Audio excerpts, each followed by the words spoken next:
안녕하세요. 저는 임플란트 환자를 위한 임플란트 치아 치주 관리 발표를 맡은 최진아라고 합니다.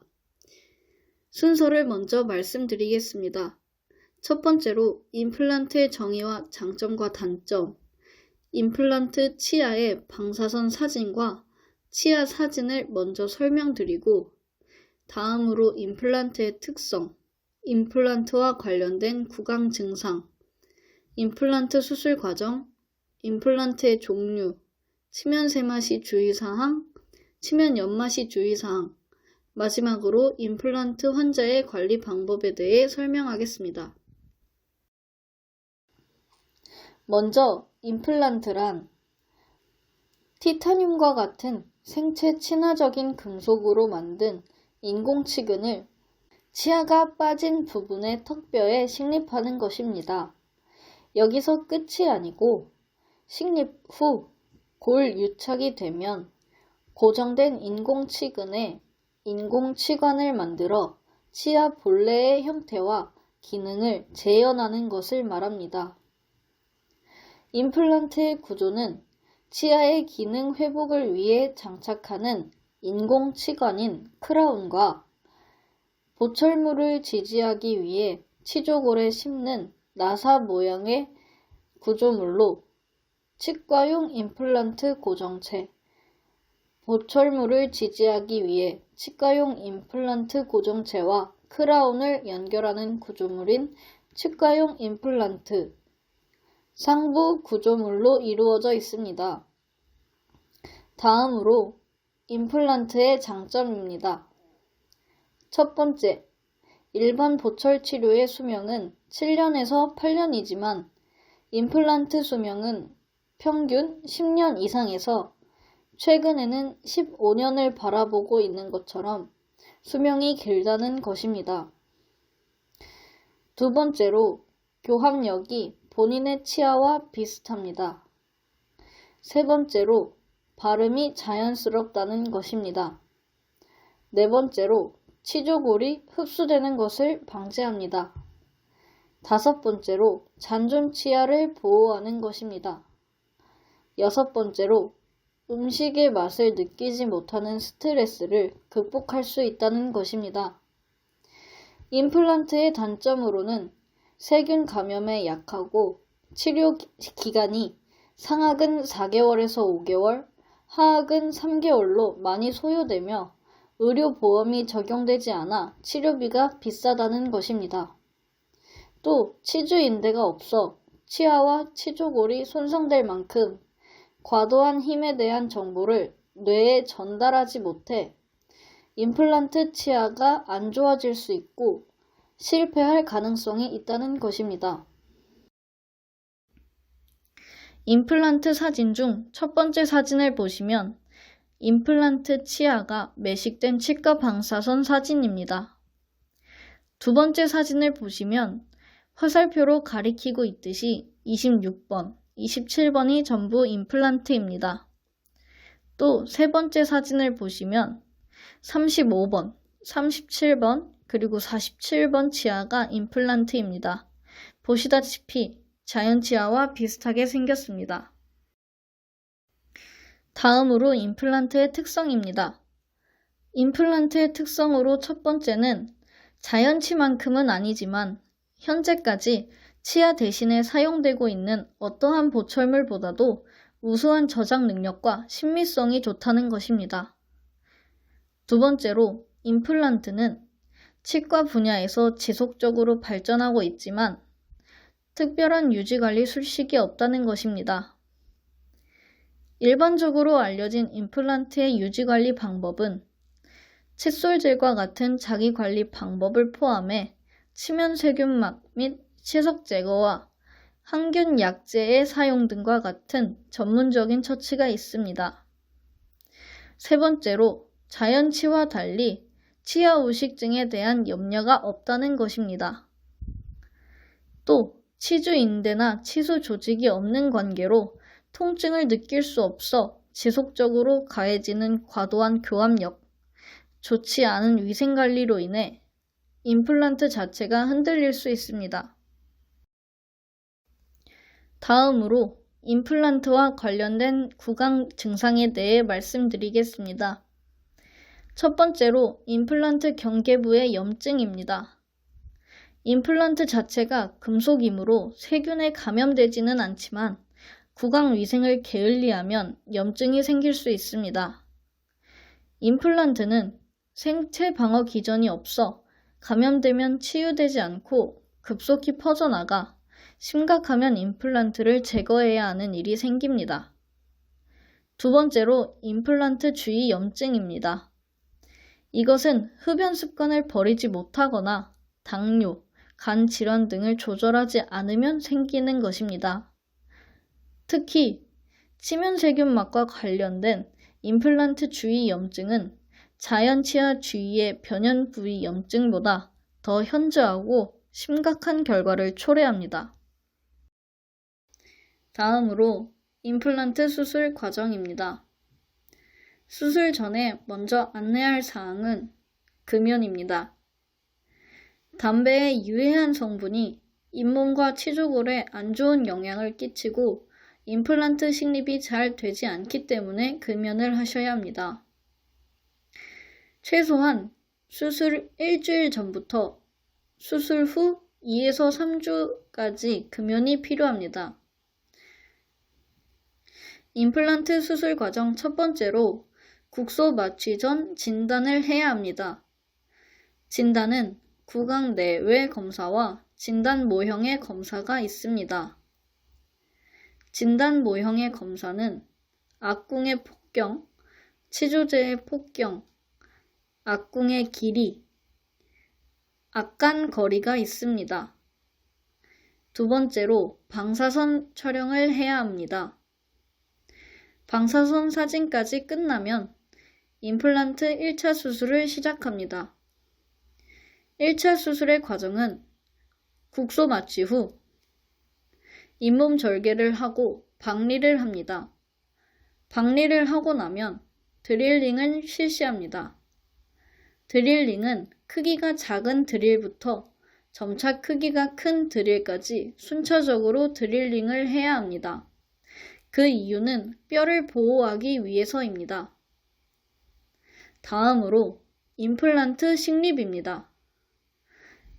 드릴링을 해놓은 위치에서 치아 뿌리의 역할을 하는 픽스처를 천천히 식립 후 덮개 역할을 하는 힐링 어버트먼트를 씌워줍니다. 1차 수술의 마지막으로는 잇몸 봉합이 있습니다. 1차 수술이 끝나고 상악은 4개월에서 5개월, 하악은 2개월에서 3개월을 기다려줍니다. 기다린 후 2차 수술에 들어갑니다. 2차 수술은 힐링 어버트먼트를 제거해주고 크라운을 연결시켜주는 어버트먼트를 연결해줍니다. 그 후 임플란트 크라운을 씌워주면 끝이 납니다. 다음으로 임플란트 종류입니다.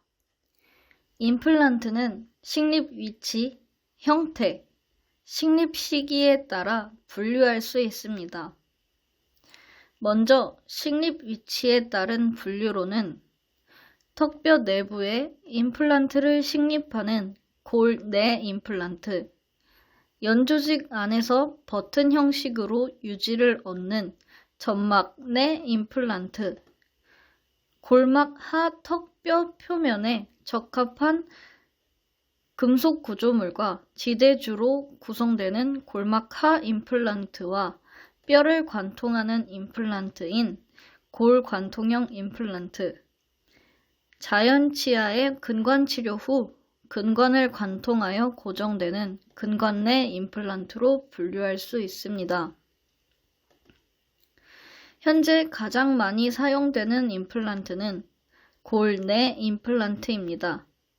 또 점막 내 임플란트와 골막 하 임플란트는 현재 사용하지 않습니다. 다음으로 형태에 따른 분류입니다. 나사형과 원통형으로 나눌 수 있습니다. 마지막으로 임플란트 식립 시기에 따른 분류입니다. 발치 즉시 시술하는 발치 즉시 식리법, 발치 후 6주에서 10주 사이 수술을 하는 지연 즉시 식리법, 발치 3개월 후 수술하는 후기 식리법으로 나눌 수 있습니다. 다음으로 임플란트 환자의 치면세마입니다.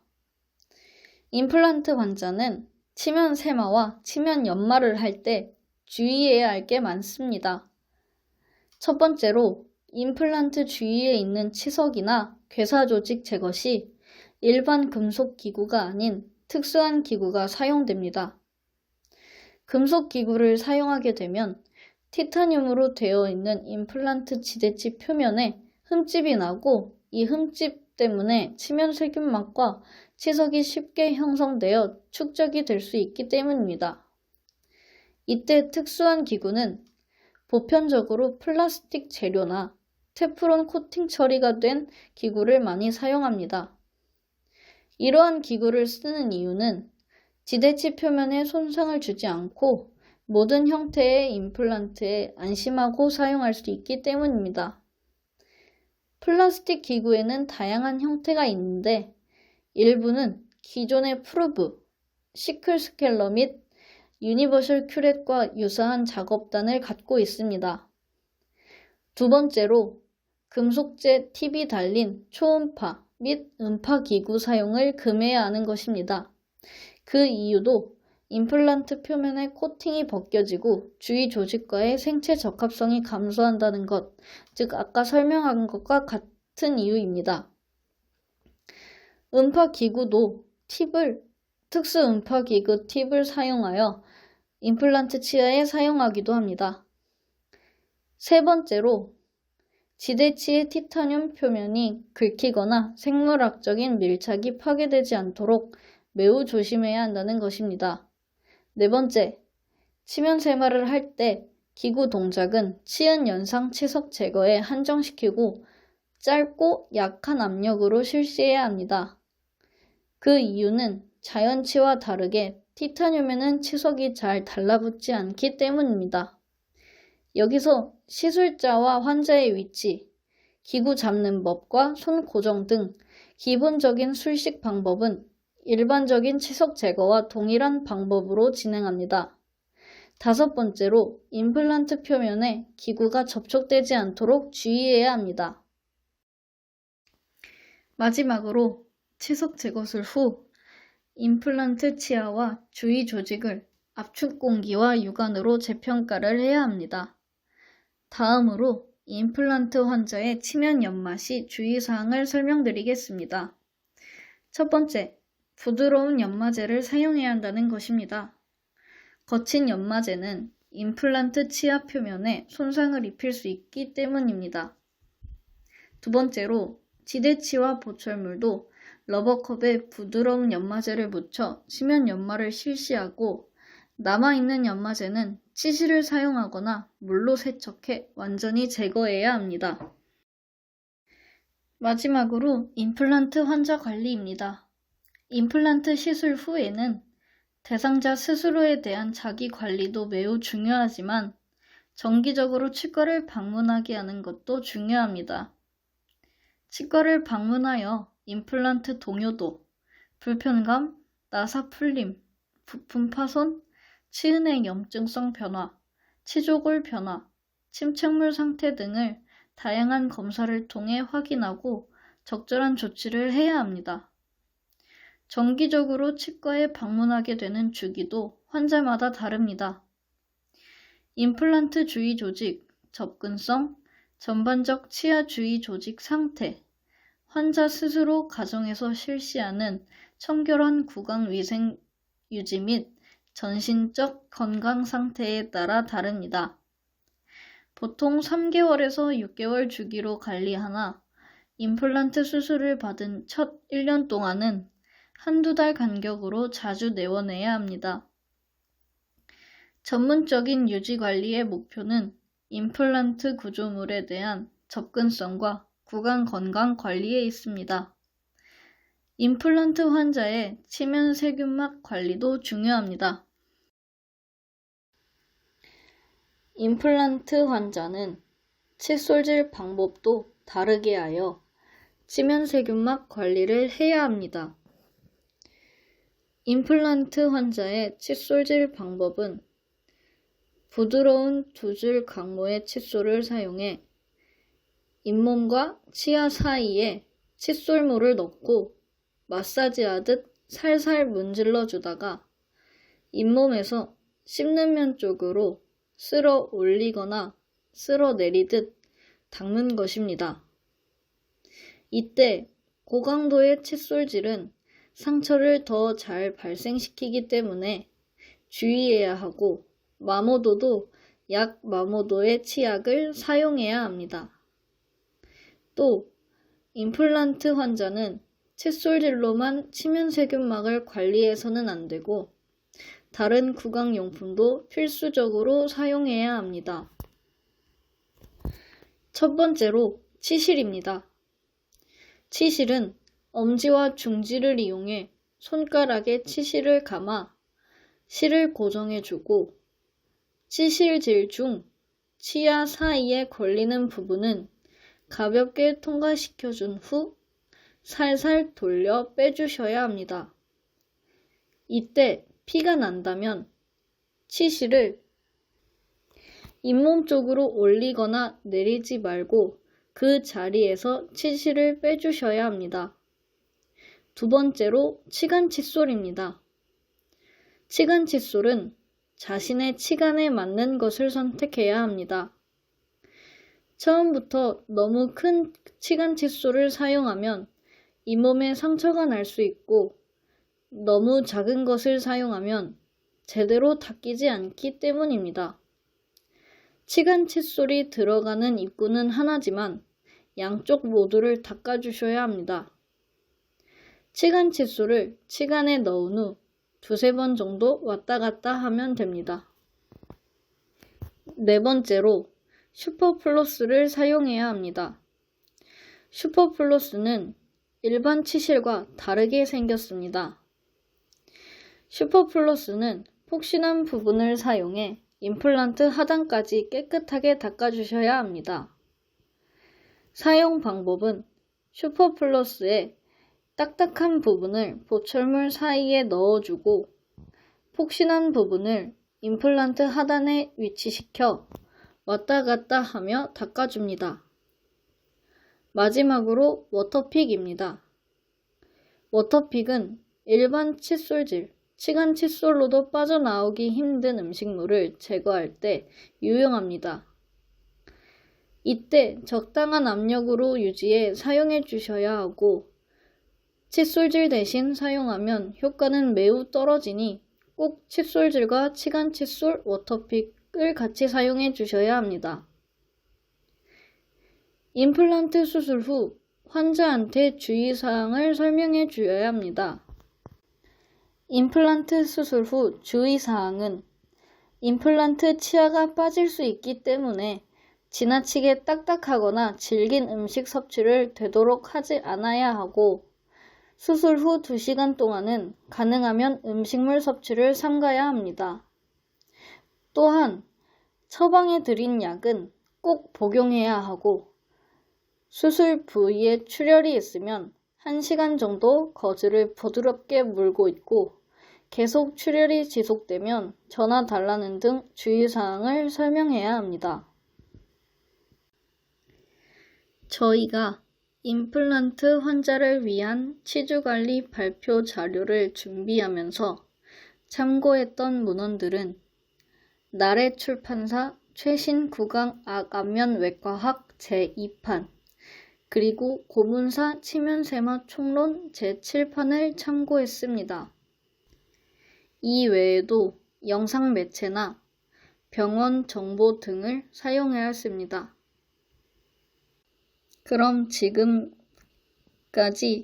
자료 조사를 한 송다영, 팜플렛 제작을 맡은 김도희, 발표자 최진아였습니다. 이상으로 임플란트 환자를 위한 치주 관리에 대해 발표했습니다. 지금까지 길었던 발표를 끝까지 들어주셔서 감사합니다.